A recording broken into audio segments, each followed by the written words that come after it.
July 18th, 1944.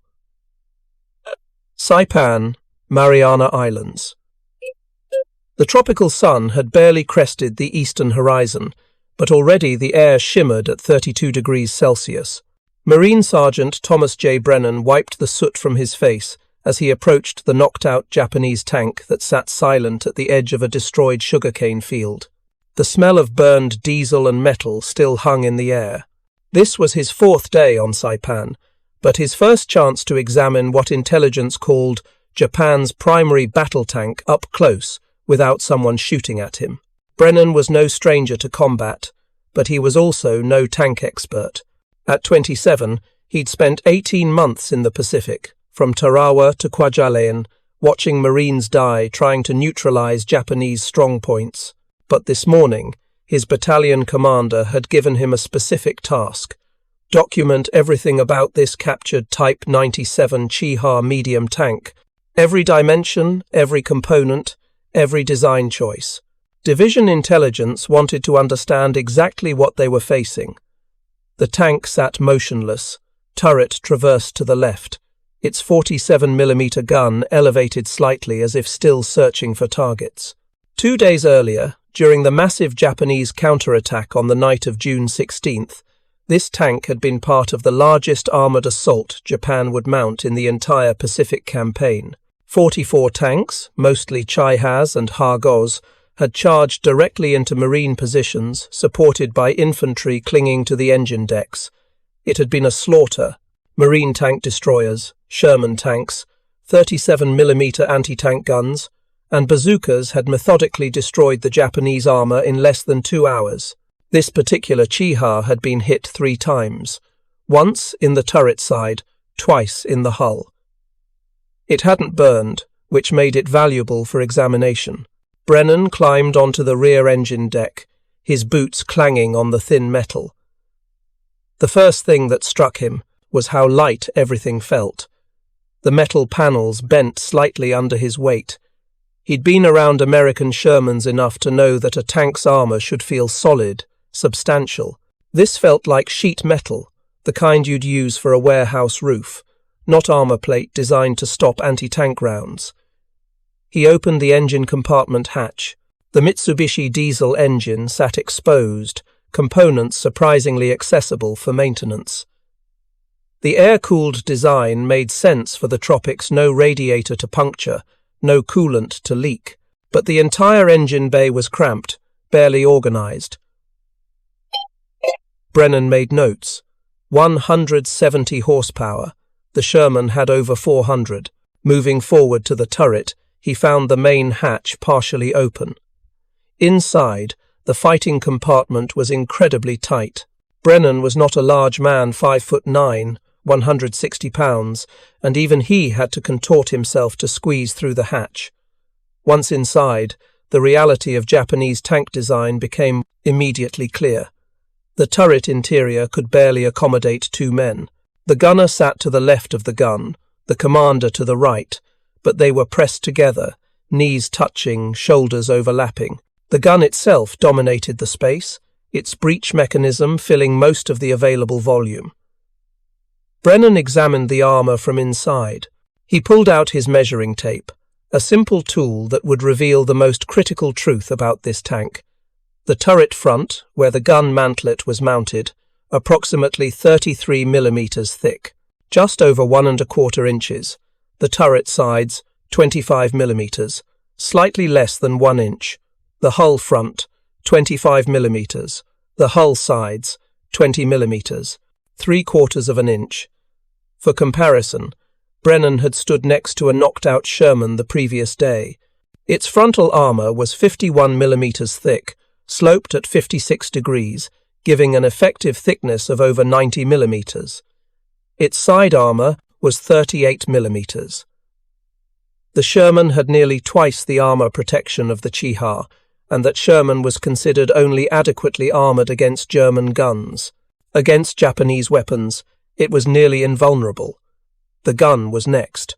The Type 1 47mm gun in this Shinhoto variant was Japan's answer to the armor problem they'd discovered fighting Soviet tanks at Khalkhin Gol in 1939. It had a muzzle velocity of 830 meters per second and could penetrate about 70 millimeters of armor at 100 meters range. Against the sides of a Sherman, at very close range, under perfect conditions, it might achieve a penetration. Against the front, it was completely ineffective. Brennan climbed back out and examined the external damage. The 3 hits that had stopped this tank told a clear story. The first round, from a Marine M4A2 Sherman's 75mm gun, had struck the turret side at an oblique angle. The shell had punched completely through the 25mm armor plate, penetrated the fighting compartment, and exited through the opposite side. The hole was large enough to put his fist through. The second and third hits had struck the hull. Similar results. Complete penetration, massive internal damage, instant crew casualties. The Japanese had designed a tank that couldn't survive what it was meant to fight against. Worse, they'd designed a tank whose gun couldn't threaten the enemy armor it would face. If you're enjoying this deep dive into the story, hit the subscribe button and let us know in the comments from where in the world you are watching from today.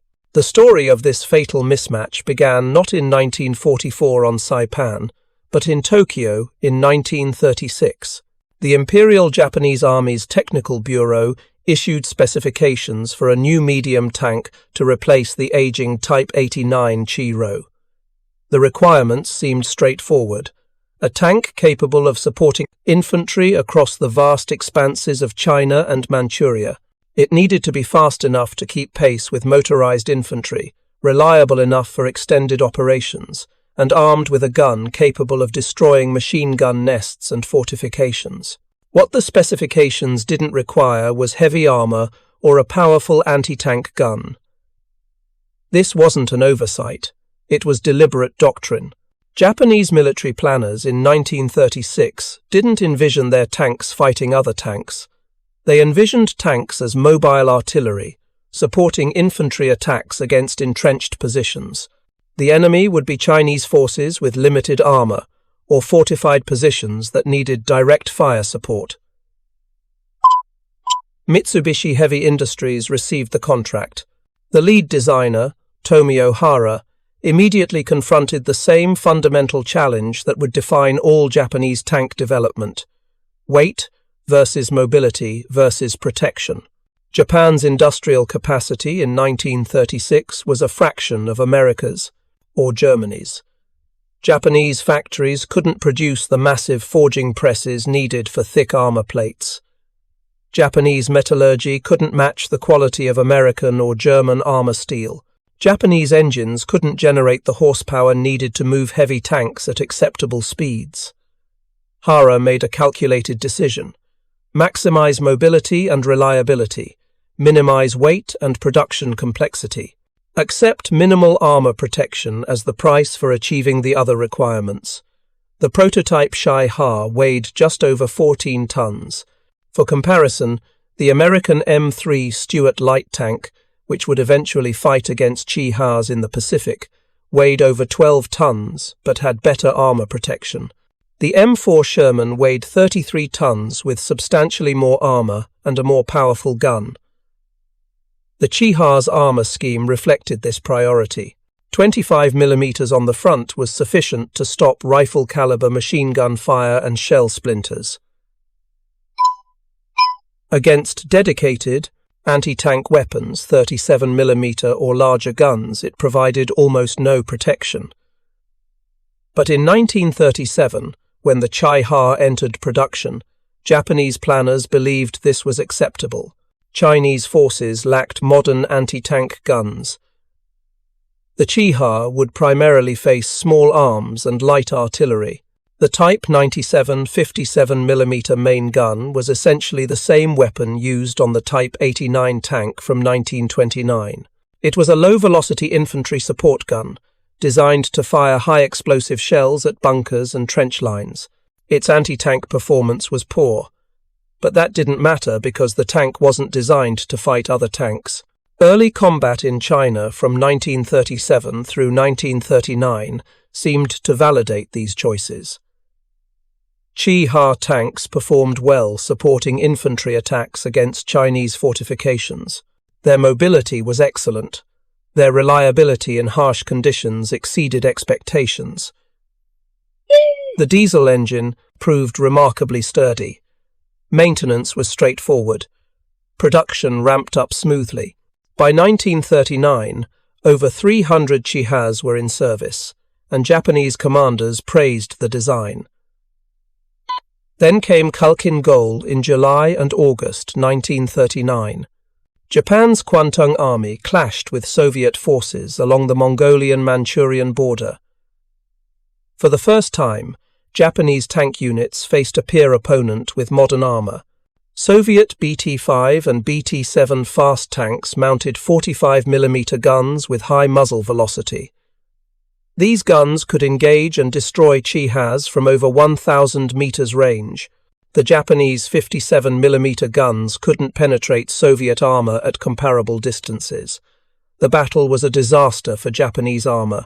Chiha crews watched helplessly as Soviet tanks sat outside their effective range and methodically destroyed Japanese vehicles.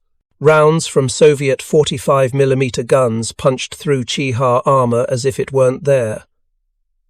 The Japanese tried closing the range to get within effective firing distance, but Soviet tanks simply withdrew, maintaining standoff distance while continuing to fire.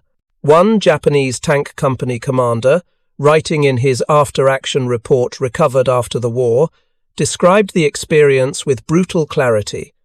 Our guns were useless. We could not reach them. They destroyed us one by one from distances where we could do nothing. This is not tank warfare. This is execution. Conservative estimates suggest Japanese armored forces lost over 60 tanks at Khalkhin Gol, with crew casualties approaching 70%. The survivors brought back a message that terrified Japanese military planners. The Chiha was obsolete. Against modern armor with modern guns, it was a death trap. The response was the Type 1 47mm gun, developed between 1939 and 1941. This high-velocity weapon could penetrate 70mm of armor at 100 meters, sufficient to threaten Soviet BT tanks. It required a new, larger turret to accommodate the gun's size and recoil mechanism.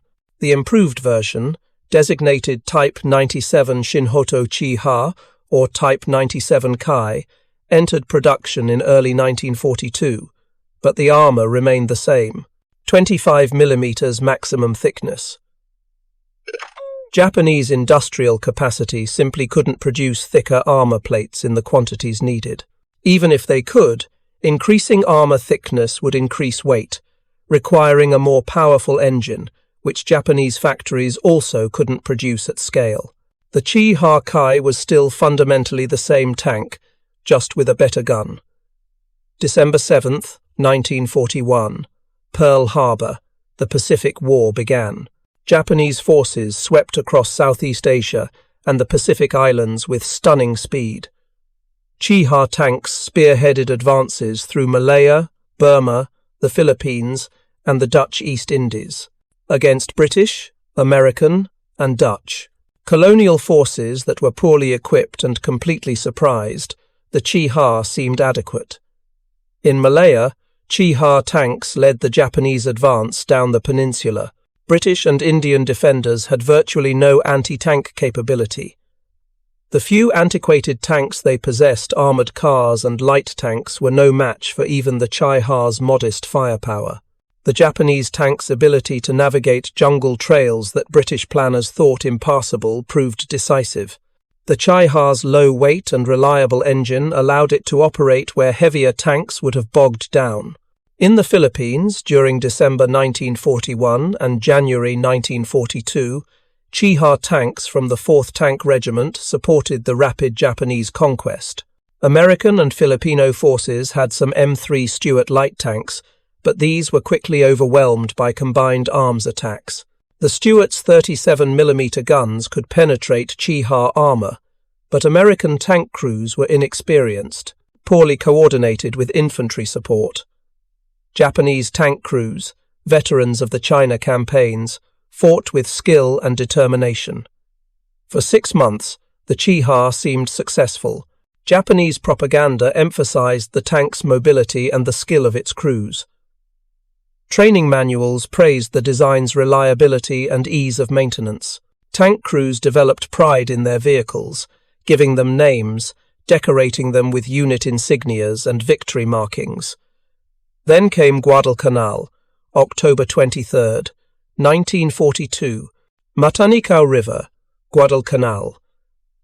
9 Chiha tanks from the 1st Independent Tank Company prepared to attack Henderson Field as part of a larger infantry assault. The Japanese plan called for the tanks to overwhelm Marine positions through shock and firepower, clearing the way for infantry to exploit the breakthrough. The Marines were ready. Intelligence had warned of the attack. Marine 37mm anti-tank guns were positioned in carefully sighted positions. Artillery was pre-registered on likely approach routes. Most importantly, Marine tank crews had studied captured Japanese tank manuals and intelligence reports. They knew the Chiha's vulnerabilities. The Japanese tanks attacked at dawn, emerging from the jungle undergrowth into the more open terrain near the river. Marine observers spotted them immediately. Artillery opened fire first, high explosive shells airbursting above the Japanese formation. The thin armour on the Chiha's engine deck and roof couldn't withstand the shrapnel. 2 tanks were disabled within the first minute, their engines destroyed, crews bailing out under intense fire. The remaining 7 tanks pushed forward, but now they were within range of the 37mm anti-tank guns. These were modest weapons by any standard, barely adequate against most contemporary tank armour. Against the Chiha, they were devastating. Marine gunners aimed for the hull sides as the tanks manoeuvred. At ranges under 300 metres, the 37mm armour-piercing rounds penetrated easily. 3 more Chihas were knocked out in rapid succession. The final 4 tanks reached the Marine perimeter, but now Marine bazookas joined the engagement. The 2.36-inch rocket projectile wasn't particularly powerful, but against 20mm side armour at close range, it was sufficient. 2 more tanks were disabled. The last 2 Chihas attempted to withdraw, but were caught by Marine artillery fire. By 8 a.m., all 9 Japanese tanks were destroyed or abandoned. Crew casualties approached 80%. The infantry attack, deprived of armoured support, stalled and was repulsed with heavy losses. Marine after-action reports emphasized a critical observation. The Chiha wasn't just inadequate, it was fundamentally unsurvivable in modern combat. Any hit from any American anti-tank weapon resulted in penetration and catastrophic damage. The tanks couldn't maneuver fast enough to avoid fire. They couldn't withdraw under fire without being destroyed. Once committed to battle, Chiha crews had no option except victory or death. Sergeant Brennan understood all of this as he continued his examination of the captured Chiha on Saipan. The intelligence reports from Guadalcanal, from Tarawa, from Kwajalein had all documented the same pattern. Japanese tanks were being destroyed at catastrophic rates. Not damaged, not disabled, destroyed. The crews weren't surviving to fight again. They were dying in their tanks at ratios that no military could sustain. He opened a panel on the hull side and examined the internal structure. The riveted construction was immediately apparent.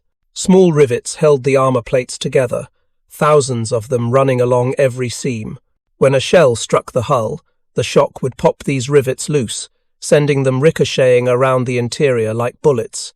Even hits that didn't fully penetrate the armour could kill or wound the crew, through spalling fragments of the inner armour surface breaking off from the impact shock and tearing through flesh. American and German tanks used welded construction specifically to avoid this problem. Welded seams were stronger, less prone to failure, and didn't create internal projectiles when struck. But welding required more sophisticated equipment and more skilled workers. Japan's industrial base couldn't support welded tank construction at the scale needed. Brennan photographed everything. The thin armour, the cramped interior, the inadequate gun, the riveted construction. Every photograph documented the same fundamental truth. Japan had designed and built a tank for a war that no longer existed. The Chiha was optimized for fighting Chinese infantry in 1937. It was facing American Shermans with 75mm guns, marine bazookas, and tank destroyer units in 1944. The mismatch was total. If you find this story engaging, please take a moment to subscribe and enable notifications. It helps us continue producing in-depth content like this. The captured Chiha on Saipan represented something more profound than just inadequate technology. It represented a complete failure of strategic planning. Japanese military leadership had known since Khalkhin Gol in 1939 that their tanks were inadequate. They'd known since Guadalcanal in 1942 that Chihas couldn't survive against American weapons. Yet they'd continued producing essentially the same design through 1943. Over 2,000 Chihas and Chiha Kais were manufactured, each one sending crews into battle in what amounted to metal coffins. The question wasn't whether Japanese engineers could design better tanks. They could and did. The Type 1 Chiha medium tank, which entered limited production in 1943, had better armour up to 50mm on the hull front. The Type 3 Chi-Nu, produced in small numbers in 1944 and 45, mounted a 75mm gun comparable to the Sherman's main weapon. The Type 4 Chi-2, designed in 1944, was equivalent to the German Panther in many respects, with excellent armour and a powerful gun. But these improved designs came too late and in numbers too small to matter. The Chihi saw essentially no combat. Fewer than 200 were built, and most were kept in Japan for the expected invasion. The Chi-Nu was produced in tiny quantities, around 144 total, also held back for homeland defence. The Chi-2 never entered mass production at all. Only 2 prototypes were completed before the war ended. The reason was simple. Japan's industrial capacity was collapsing. American submarines had strangled maritime supply lines. American bombers were systematically destroying Japanese factories. Raw materials, high-quality steel, rubber, copper, aluminum were in desperately short supply. The tipping fuel needed to run tanks was vanishing. By 1944, Japan could barely maintain production of existing designs, let alone retool factories for new, more complex tanks. So Japanese tank crews continued going into battle in Chihas, knowing exactly what awaited them. Petty Officer Shiro Shimoda, a Chiha gunner who survived the Saipan battle, wrote in his diary recovered after the war, "We opened fire on the American Sherman tanks, but our shells bounced off them like baseballs owing to their thick armour. Tanks of the 9th Tank Regiment were destroyed one after another, bursting into flames and burning with billowing smoke. This is not warfare. This is sacrifice without purpose." The night of June 16th to 17th, 1944, was the climax of this tragedy. Lieutenant General Yoshitsugu Saito, commanding Japanese forces on Saipan, ordered a massive counterattack against the American beachhead. The plan called for the 9th Tank Regiment under Colonel Takashi Goto, with 36 Type 97 Shin-Hoto Chiha tanks, to spearhead the assault. They would be joined by Type 95 Hago light tanks from the 136th Infantry Regiment, bringing total Japanese armour to around 44 tanks. It would be the largest armoured assault Japan would mount in the Pacific War. The Japanese plan was tactically naive. The tanks would attack at night, using darkness to close range before American forces could respond effectively. Infantry would ride on the engine decks and turrets, dismounting once the tanks penetrated marine positions. The combined force would overwhelm the defenders through shock and momentum, driving them back to the beaches and disrupting the landing operations. What the plan failed to account for was American firepower and organization. Marine forces on Saipan included the 2nd and 4th Marine Divisions, battle-hardened units with extensive combat experience. They had Sherman tanks, destroyers with 75mm guns, towed anti-tank guns, bazookas, and pre-registered artillery. More importantly, they had illumination rounds, star shells, that would turn night into day. The attack began just after 3 a.m. Japanese tanks emerged from concealed positions near Hill 164, engines roaring, turrets buttoned up against expected fire. They moved in 2 waves, the Chihas in the lead with infantry clinging to every available handhold. For about 2 minutes, they advanced unopposed. Marine sentries spotted them but held fire, waiting for orders. Then the star shells burst overhead. Brilliant white light flooded the battlefield, casting stark shadows across the sugarcane fields. The Japanese tanks were suddenly exposed, silhouetted against the darkness beyond the illumination. Marine positions erupted in coordinated fire. Sherman tanks from the 4th Marine Tank Battalion engaged first. At ranges of 400 to 600 meters, their 75mm guns had devastating effect. The first Chiha exploded immediately, its thin turret armor penetrated, ammunition cooking off. The second took a hit in the hull that killed the driver and commander. The third had its track blown off and slewed to a stop, blocking the advance of tanks behind it. Marine artillery joined the engagement within 30 seconds.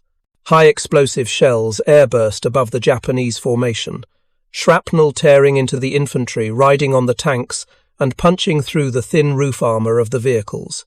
Chiha crews attempting to fight with their hatches open for better visibility were cut down by machine gun fire and shell fragments. The Japanese tanks tried to return fire, but their 47mm guns were ineffective. Rounds that hit Sherman tanks either bounced off the frontal armor or created minor damage that didn't disable the vehicles. The Sherman crews, protected by their tanks' superior armor, methodically engaged targets. One Marine Sherman gunner later described the engagement. It was like shooting at targets on a range. They couldn't hurt us, but every time we fired, one of them went up. It was terrible, but it had to be done. Tank destroyer units with M3 75mm guns joined from prepared positions. These weapons, designed specifically to destroy enemy armor, were devastating against the lightly armored Chihas. At typical engagement ranges of 200 to 400 meters, they achieved near-perfect kill ratios. 1 hit, 1 destroyed tank. The Chiha's thin armor provided no protection whatsoever. Bazookas proved equally effective. Marine infantry teams let the Japanese tanks pass their positions, then engaged from the sides and rear where armor was thinnest. The 2.36-inch rocket, while not powerful by anti-tank standards, could easily penetrate 20mm armor at close range. Multiple Chihas were disabled by bazooka hits that destroyed engines, severed fuel lines, or killed crew members. Within 45 minutes, the Japanese armored attack was over. All 44 tanks were destroyed, disabled, or abandoned. Crew casualties were catastrophic, approximately 75% killed or wounded. The infantry assault, deprived of armoured support and exposed to marine fire, collapsed. By dawn, over 300 Japanese soldiers lay dead on the battlefield, and the American beachhead was secure. Sergeant Brennan had witnessed parts of the attack from his position with 2nd Battalion, 6th Marines. He'd watched the star shells illuminate the Japanese tanks, watched the systematic destruction, watched survivors trying to escape burning vehicles, only to be cut down by machine gun fire. It had been necessary, this was war, and the Japanese would have shown no mercy had their attack succeeded, but it had also been deeply unsettling. The Japanese tank crews had been brave, even heroic in their determination to press the attack. But bravery couldn't overcome the fundamental inadequacy of their equipment. Now, examining this captured Chiha in the morning light, Brennan understood the full scope of that inadequacy. Every design choice, Every compromise, every trade-off, had resulted in a tank that simply couldn't perform its mission in modern warfare. The thin armor couldn't protect the crew. The weak gun couldn't threaten enemy tanks. The cramped interior limited crew efficiency. The riveted construction created additional hazards. The limited fuel capacity restricted operational range in defensive positions. American tank design philosophy had taken a completely different approach. The M4 Sherman prioritized crew survivability and sustained combat effectiveness. It had armor thick enough to stop most anti-tank guns at reasonable ranges. It had a gun powerful enough to threaten any target it would face in the Pacific. It had wet ammunition storage that reduced fire risk. It had escape at hatches for every crew position. It had radios that allowed coordination with infantry and artillery. It had gyro stabilizers that improved firing accuracy while moving. The Sherman wasn't perfect. In Europe, it struggled against German heavy tanks like the Tiger and Panther. But in the Pacific, against Japanese armor, it was utterly dominant. A Sherman crew could fight with confidence that their tank would protect them, that their weapon could destroy enemy vehicles, that they could survive battle damage and return to fight again. A Chiha crew had no such confidence. They knew that any hit would likely be fatal. They knew their gun was inadequate. They knew they were being sent into battle in a vehicle that couldn't protect them. Yet they went anyway, because duty and honor demanded it. Major James Donovan, executive officer of 1st Battalion 6th Marines, described observing the Japanese tanks during the night attack. Many of them were unbuttoned, with the crew chief directing, from the top of his open turret. Some were being led by crew members on foot. They seemed to come in two waves, carrying foot troops on the engine compartment or clustered around the turret. The armor was so thin that in many cases our anti-tank rounds went completely through them. The complete mismatch between Japanese and American armor reflected a broader strategic failure. Japan had entered the Pacific War with an economy 1/10 the size of America's, industrial capacity 1/20th as large, and access to strategic resources dependent on maritime supply lines that were increasingly vulnerable to submarine attack. Japanese military planners knew these facts. They gambled that superior fighting spirit, better training, and early victories would offset material disadvantages. In tank warfare, this gamble failed completely. Fighting spirit couldn't make thin armor thicker. Superior training couldn't make weak guns more powerful. Early victories became meaningless when American industrial production overwhelmed Japanese capacity to replace losses. By mid-1944, Japanese armor was effectively obsolete. The few remaining tank units were relegated to static defense, dug into prepared positions where their tanks served as immobile pillboxes.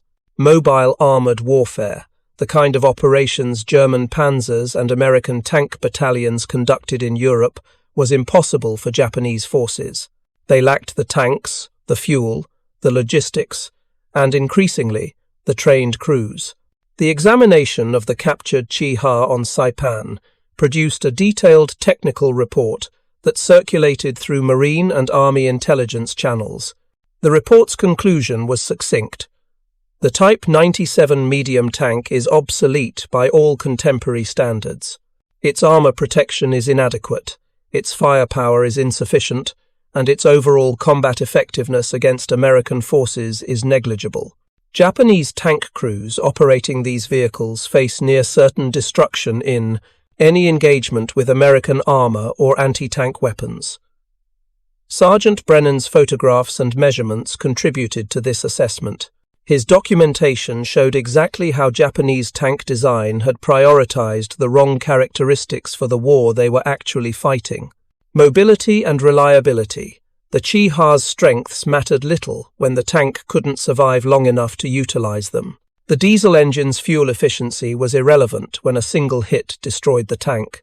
The low weight that enabled cross-country mobility meant nothing when heavier American tanks could simply destroy the Chiha before it could maneuver into position.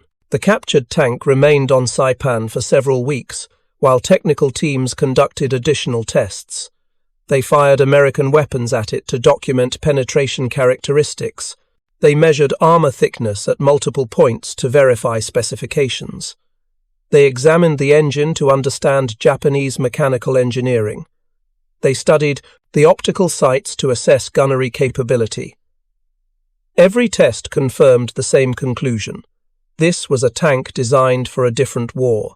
Eventually, the Chiha was shipped back to Aberdeen Proving Ground in Maryland, where it joined a collection of captured enemy equipment. It would serve as a training tool, helping American tank crews understand what they might face if deployed against Japanese forces. But by the time it arrived in the United States, the question was increasingly academic. American forces had established such overwhelming superiority in armored warfare that Japanese tanks were no longer a significant threat. The final chapter of the Chiha's combat service came on the Japanese home islands, where hundreds of tanks were held in reserve for the expected American invasion. Japanese planners envisioned these tanks dug into defensive positions, firing from concealment at landing forces. In this role, as static gun emplacements rather than mobile armor, the Chiha's weaknesses mattered less. Its gun, while inadequate for tank versus tank combat, could still damage landing craft or infantry. Its thin armor, vulnerable to tank fire, might survive infantry weapons at longer ranges. But this defensive employment tacitly acknowledged everything wrong with the Chiha's design. Japan had built a medium tank that could only function effectively when it stopped being a tank at all, when it abandoned mobility and armor protection to serve as a glorified bunker. This was the ultimate indictment of the design philosophy that had created it. The war ended in August 1945, before American forces invaded Japan, so these defensive Chiha emplacements never saw combat. Surviving tanks were scrapped or handed over to occupation forces. Some were captured by Soviet forces during the invasion of Manchuria and turned over to Chinese Communist forces, who used them briefly in the Chinese Civil War before replacing them with Soviet T-34s. Sergeant Thomas Brennan survived the war. He returned home to Pennsylvania in November 1945, carrying with him memories of that morning on Saipan, examining the captured Japanese tank. Years later, in an interview for a local historical society, he reflected on what the Chiha represented. It was a well-built machine in some ways. The engine was simple and reliable. The mechanical layout was logical. The construction quality was decent given Japan's industrial limitations. But it was built for the wrong war. It couldn't protect its crew, and in the end, that's what mattered. American tanks were designed to bring their crews home. Japanese tanks were designed to reach targets regardless of cost. History showed which philosophy worked. The Type 97 Chiha medium tank stands as a case study in how strategic miscalculation, industrial limitations, and flawed design priorities combine to create military failure. Over 2,000 were produced. Conservative estimates suggest 1,500 were destroyed in combat. Crew casualties exceeded 60%, meaning that more than half of all Japanese tankers who went into battle in Chihas did not survive the war. The tank Sergeant Brennan examined on Saipan in July 1944 provided physical evidence of these failures. Every measurement, every photograph, every documented design choice revealed a machine optimized for criteria that didn't matter in the war Japan was actually fighting. Mobility without survivability, reliability without firepower, production numbers without combat effectiveness. American forces designed their armor to protect crews and accomplish missions. Japanese forces designed their armor to reach targets and accept casualties. When these two philosophies met in battle from Guadalcanal to Saipan to Okinawa, the outcome was never in doubt. The nation that valued its tank crews built vehicles that let them accumulate experience, train replacements, and improve tactics. The nation that treated tank crews as expendable lost its armored capability through attrition, it could never replace. The captured Chiha at Aberdeen Proving Ground eventually went on permanent display, a reminder of how wars are won not just through courage and determination, but through industrial capacity, strategic planning, and the fundamental choice to value the lives of soldiers sent into battle. Every tank represents choices: how much armor, how much firepower, how much mobility. The Chiha's choices prioritized everything except the one thing that mattered most: bringing its crew home alive. Thank you for watching. For more detailed historical breakdowns, check out the other videos on your screen now and don't forget to subscribe.